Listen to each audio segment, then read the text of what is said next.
संविधान का अनुच्छेद 25 है जो धार्मिक स्वतंत्रता के अधिकार से संबंधित है।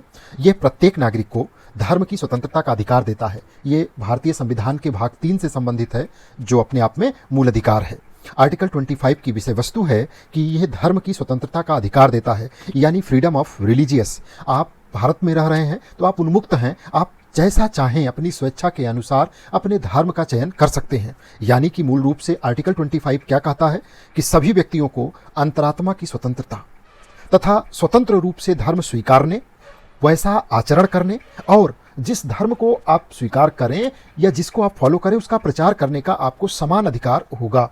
इसके साथ साथ इस आर्टिकल की अगर कुछ महत्वपूर्ण विशेषताओं पर चर्चा करें तो व्यक्तिगत धार्मिक स्वतंत्रता, यानी कि ये पर्सनल है। आपकी जो फ्रीडम है, रिलीजियस फ्रीडम, वो पर्सनल है। कोई भी व्यक्ति किसी भी धर्म को मान सकता है, अपना धर्म बदल सकता है और उसका प्रचार कर सकता है।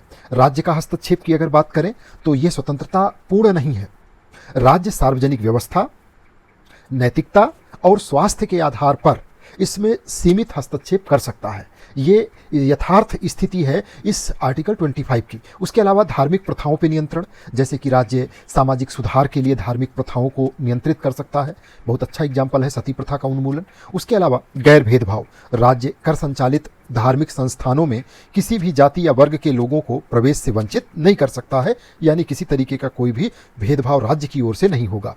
तो ये हमारे आर्टिकल 25 की मुख्य विशेषताएं हैं। कुछ एग्जाम्पल से इसको समझते हैं। जैसे आप किसी भी धर्म के मंदिर, मस्जिद, चर्च आदि में जा सकते हैं।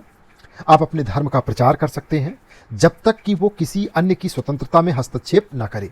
और इसके साथ ही सरकार जन कल्याण और सामाजिक सुधार के लिए धार्मिक परंपराओं को सीमित कर सकती है, ये भी उसके राइट्स में है।